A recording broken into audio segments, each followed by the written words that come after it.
Assalamualaikum warahmatullahi wabarakatuh. Saya Zakia Zahra Maifa dengan NIM 1904038, pemateri 1 dari kelompok 4 yang akan membahas mengenai wawasan Nusantara.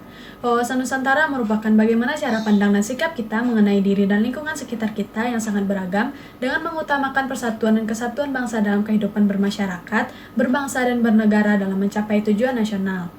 Wawasan Nusantara memiliki dua tujuan utama, yaitu yang pertama, tujuan wawasan Nusantara keluar, merupakan tujuan yang menjamin kepentingan nasional dengan turut serta melaksanakan keterlibatan dunia. Selanjutnya merupakan tujuan wawasan Nusantara ke dalam, yang merupakan tujuan yang menjamin persatuan dan kesatuan di segenap aspek kehidupan nasional. Bangsa Indonesia harus meningkatkan kepekaannya dan berupaya mencegah faktor-faktor penyebab timbulnya disintegrasi bangsa sedini mungkin. Juga terus mengupayakan terjaganya persatuan dan kesatuan dalam kebinekaan. Sekian materi yang dapat saya sampaikan. Saya ucapkan terima kasih. Baiklah, sebelumnya perkenalkan nama saya Yulinda Sari dengan NIM 1935061. Di sini saya akan menjelaskan mengenai deskripsi esensi dari wawasan Nusantara. Esensi atau hakikat dari wawasan Nusantara adalah kesatuan wilayah dan persatuan bangsa. Mengapa perlu kesatuan wilayah dan mengapa perlu persatuan bangsa? Sebelumnya kita ketahui bahwa sejarah munculnya wawasan Nusantara adalah kebutuhan akan kesatuan wilayah Indonesia yang terbentang dari Sabang sampai Merauke. Wilayah itu harus merupakan satu kesatuan yang tidak lagi terpisahkan oleh lautan bebas. Indonesia sendiri memiliki berbagai macam keunikan, salah satunya yaitu bercirikan negara kepulauan atau sering disebut sebagai archipelago state, dan masih banyak lagi ciri khas dari Indonesia itu sendiri. Mungkin hanya sekian yang dapat saya sampaikan. Terima kasih.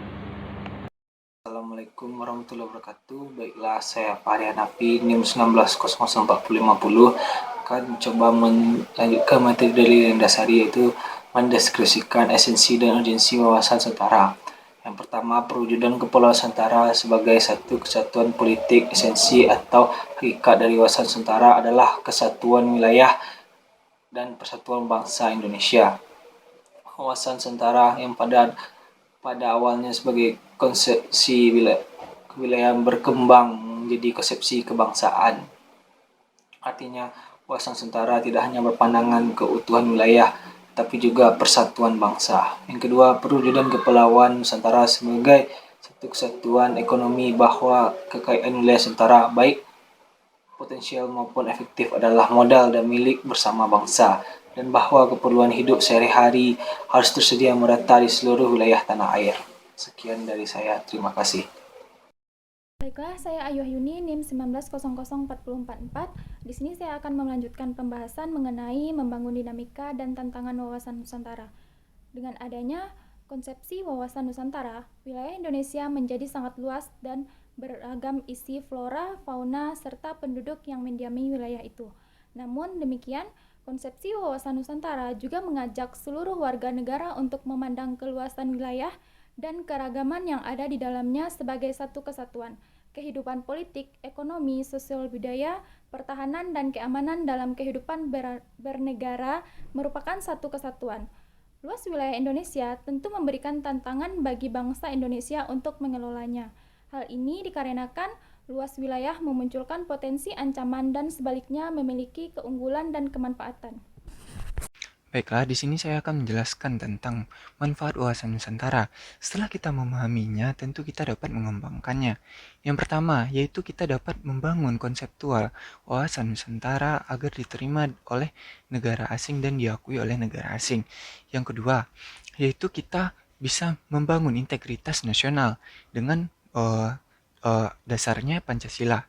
Nah, yang ketiga, yaitu membangun pola pikir dan pemahaman tentang batas-batas wilayah negara Indonesia. Yang keempat, yaitu kita dapat mensejahterakan dengan segala sumber daya alam yang ada. Nah, yang terakhir yaitu yang kelima, yaitu kita dapat menambah luas-luas wilayah negara kita dengan cara kita dapat dengan mencari dokumen dan sejarah-sejarah, maka kita dapat memperluas batas-batas wilayah kita. Hakikat dan pentingnya pendidikan kewarganegaraan yang termasuk kepada praktik kewarganegaraan. Yang pertama yaitu secara etimologis, di mana pendidikan kewarganegaraan terdiri dari dua kata, yaitu pendidikan dan juga kewarganegaraan. Pendidikan adalah suatu hal yang dilakukan secara sadar dan juga terencana untuk mewujudkan proses pembelajaran agar peserta didik secara aktif meningkatkan potensi dirinya. Sedangkan kewarganegaraan adalah segala hal ihwal yang berhubungan dengan warga negara. Sedangkan secara yuridis, pendidikan kewarganegaraan dimaksudkan untuk membentuk peserta didik menjadi manusia yang memiliki rasa kebangsaan dan juga cinta akan tanah airnya sendiri.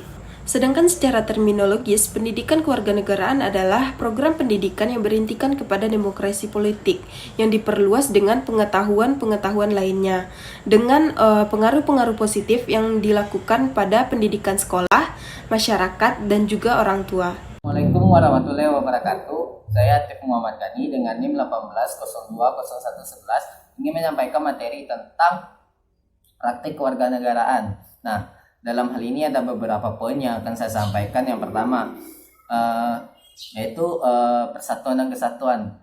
Maksudnya yaitu kita harus menghargai berbagai perbedaan yang ada di Indonesia. Salah satu contoh yaitu perbedaan suku, agama, maupun budaya yang ada di setiap daerah. Nah, yang kedua yaitu toleransi. Nah, toleransi ini merupakan sikap menghargai setiap perbedaan kepercayaan yang ada di suatu daerah. Dan yang ketiga yaitu sikap gotong royong. Nah, kita sebagai makhluk sosial pasti tentu butuh bantuan orang lain. Dengan bergotong royong, setiap masalah pasti akan terasa ringan. Dan yang terakhir yaitu menerapkan hukum-hukum yang berlaku. Sekian. Mendeskripsikan esensi dan urgensi wawasan Nusantara. Esensi atau hakikat wawasan Nusantara adalah kesatuan wilayah dan persatuan bangsa Indonesia. Sejarah munculnya wawasan Nusantara yaitu adanya keutuhan wilayah yang terbentang dari Sabang sampai Merauke. Wawasan Nusantara yang pada awalnya sebagai konsepsi kewilayahan berkembang menjadi konsepsi kebangsaan, yang artinya wawasan Nusantara tidak hanya berpandang kepada keutuhan wilayah tetapi juga pada persatuan bangsa. Bangsa Indonesia dikenal sebagai bangsa yang heterogen, yaitu ditandai dengan keragaman suku, ras, agama, dan kebudayaan.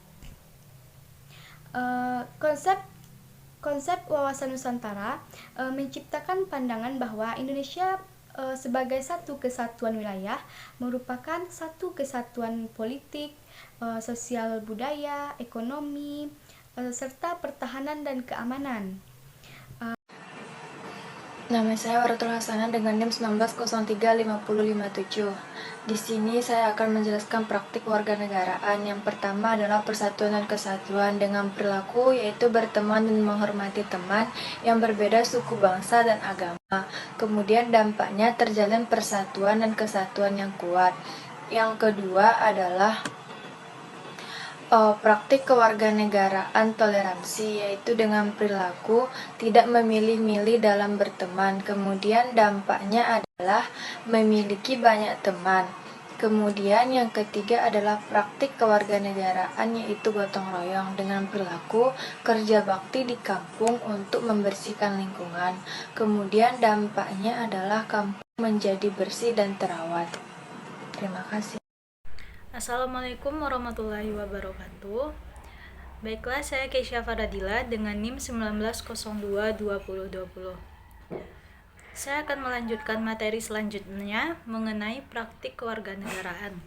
Pada praktiknya, kewarganegaraan dipakai sebagai konsep bangsa Indonesia dalam melihat keutuhan nasional bangsa, di mana kesiapan dan kewaspadaan seluruh rakyat, sistem pertahanan keamanan rakyat semesta untuk menghadapi berbagai ancaman bangsa. Pada praktiknya, kewarganegaraan ini menekankan kepada pengalaman langsung atau nyata melalui pengamatan permasalahan yang ada di lingkungan masyarakat sekitar beserta pemecahannya. Baiklah, itulah hasil presentasi dari kelompok 4. Saya akhiri dengan wassalamualaikum warahmatullahi wabarakatuh.